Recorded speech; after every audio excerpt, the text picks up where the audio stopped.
अर्जुन हमेशा से थोड़ा अलग था, न ज्यादा बोलने वाला, न किसी ग्रुप का हिस्सा बनने वाला। वह क्लासरूम के कोने में बैठकर अपने काम में खोया रहता। उसकी चुप्पी कुछ लोगों को अजीब लगती थी, लेकिन उसके भीतर कुछ ऐसा जो खुद को साबित करने को आतुर था। अर्जुन के पिता एक तकनीकी कर्मचारी थे और बचपन में ही एक दुर्घटना में चल बसे थे। मगर उनका सपना एक वॉइस कंट्रोल व्हील चेयर बनाना, एक पुरानी डायरी और कुछ अधूरे स्केचों में दर्ज था, जिसे अर्जुन आज भी अपने शेड की पुरानी अलमारी में संभाल कर रखता था। जब भी अर्जुन अपने पिता की डायरी पढ़ता, उसे लगता कि वो उससे बात कर रहे हों। उनकी लिखी हुई पंक्तियां आज भी उसकी प्रेरणा बनी हुई थी। अगर मेरी मशीन बिना छुए किसी के जीवन में मुस्कान ला सके, तो मैं खुद को सफल मानूंगा। अर्जुन की शामें खास होती थीं, जब उसके दोस्त स्मार्टफोन पर गेम खेलते या सोशल मीडिया पर व्यस्त रहते। वह अपने छोटे से शेड में पुराने पुर्जों और तारों से जूझता।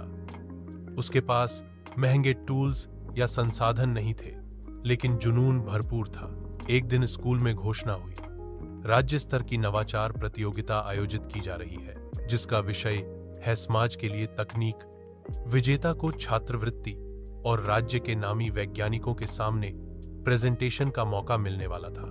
यह सुनते ही अर्जुन की आंखें चमक उठीं। उसके पास तो पहले से ही एक सपना था, पिता का अधूरा सपना, जिसे वो अब पूरा करना चाहता था। उसने प्रोटोटाइप पर काम शुरू कर दिया। घर में पुराना रेडियो, खराब घड़ी और टूटी हुई खिलौनों से पुर्जे निकालकर उसने पहला सर्किट जोड़ा। कई रातें बिना नींद के बीती। उसने पुराने मोबाइल से सेंसर निकाले और हेडसेट के माइक को वॉइस कमांड के लिए अनुकूलित किया। सब कुछ ठीक नहीं था। कभी बैटरी फेल हो जाती, कभी वोल्टेज गिर जाता, मगर हार मानना अर्जुन की आदत नहीं थी। इस बीच उसकी विज्ञान शिक्षिका सुचित्रा मैम उसकी मेहनत से प्रभावित हुई। एक शाम जब वह अकेले लैब में कुछ ढूंढ रहा था, उन्होंने उससे बात की। अर्जुन ने झिझकते हुए पूरा प्रोजेक्ट बताया। सुनकर वे मुस्कुराईं और बोली, तुम्हारा विचार सिर्फ एक मशीन नहीं, एक मिशन है।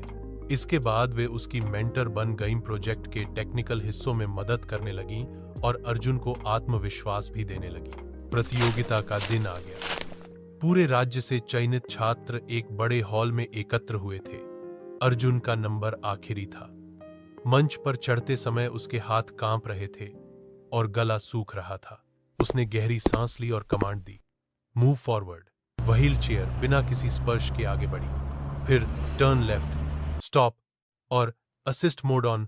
हर आदेश पर मशीन ने सही प्रतिक्रिया दी। पूरा हॉल पहले सन्नाटा था, फिर तालियों से गूंज उठा। जजों ने खड़े होकर उसकी सराहना की।